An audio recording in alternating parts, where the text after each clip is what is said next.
आज Doubtnut app download करें। Doubtnut पर अपने सभी गणित, रसायन विज्ञान, भौतिक विज्ञान और जीव विज्ञान के डाउट्स का करो सफाया।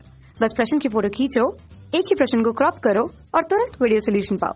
अभी डाउनलोड करें। क्वेश्चन हमारे पास है कि 18 सेंटीमीटर ऊंचाई की केशिकत्व नली में पानी का स्तर 16.3 सेंटीमीटर तक ऊपर उठता है। अब यदि नली को 12 सेंटीमीटर पर काट दिया जाता है तब क्या होगा? पहला ऑप्शन दिया हुआ है कि जल केशिकत्व नली से बाहर निकल जाएगी।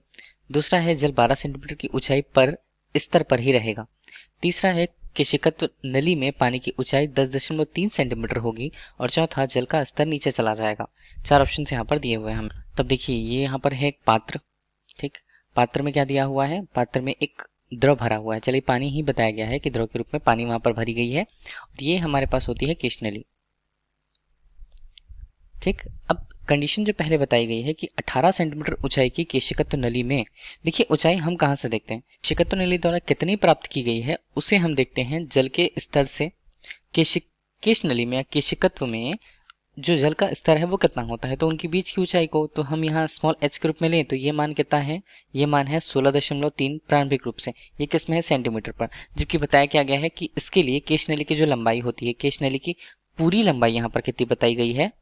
वो है 18 सेंटीमीटर, ठीक है। तो 18 सेंटीमीटर की ऊंचाई में कुछ भाग अगर जल के स्तर पर नीचे की तरफ होता है तो बचा कितना? यहाँ पर जो भाग है 16.3, ये ऊंचाई को प्रदर्शित करता है 18 सेंटीमीटर पर। दूसरी कंडीशन में बोला जा रहा है यदि नली को 12 सेंटीमीटर पर काट दिया जाए। अब इसकी ऊंचाई, इसकी केवल हम केश नली की ही ऊंचाई की बात कर रहे हैं, तो वो अब केवल अगर 12 सेंटीमीटर रह जाती है तो यहाँ पर पूछा जा रहा है, ये 12 सेंटीमीटर हो गया तो हमें पूछा जा रहा है कि उस ऊंचाई का मान h का मान कितना हो जाएगा दूसरी स्थिति पर, ठीक। अभी हम जानते हैं कि किसी भी केश नली को अगर जल पे डुबोया जाता है तो केश नली क्या होती है? भीग जाती है जल से। अब उसके लिए जो उसके ऊपर का हिस्सा होता है वो कुछ अलग अलग आकार का होता है, या तो वो उत्तल आकार का हो सकता है या तो वो अवतल आकार का हो सकता है, ठीक है।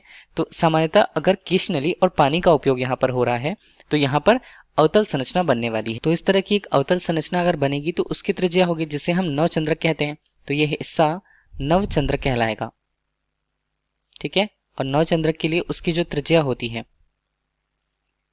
उसे हम r से, कैपिटल R से प्रदर्शित कर देते हैं, ठीक। ये h पर केश नलिका के लिए उसकी ऊंचाई पर भी निर्भर करती है इसे व्युत्क्रमानुपाती रूप से। तो इसे हम कहते हैं जुरीन का नियम। जुरीन का नियम। अब ये जुरीन का नियम क्या बताता है? जुरीन का नियम बताता है कि केश नली में जितनी ऊंचाई प्राप्त की गई है h और जो नवचंद्रक की त्रिज्या है r, उसका मान कांस्टेंट रहता है या नियत रहता है। इसका मतलब है कि अगर हम h के मान को देखें केवल r के साथ परिवर्तन के रूप में तो ये व्युत्क्रमानुपाती रूप से संबंध रखते हैं। इसका मतलब है कि ऊंचाई का मान अगर कम हो जाता है तो उससे नवचंद्रक की त्रिज्या का मान बढ़ जाएगा, ठीक है, लेकिन जल वहां से बाहर नहीं निकलेगी, ठीक। तो यहाँ पर जैसे कि h का मान 12 सेंटीमीटर हो गया। अब देखिए वो संरचना बन कैसे जाएगी। यहाँ पर हम देखेंगे जल यहाँ पर था, अब जल के लिए जो उसकी संरचना है वो किस इस तरह से बनती जाती है।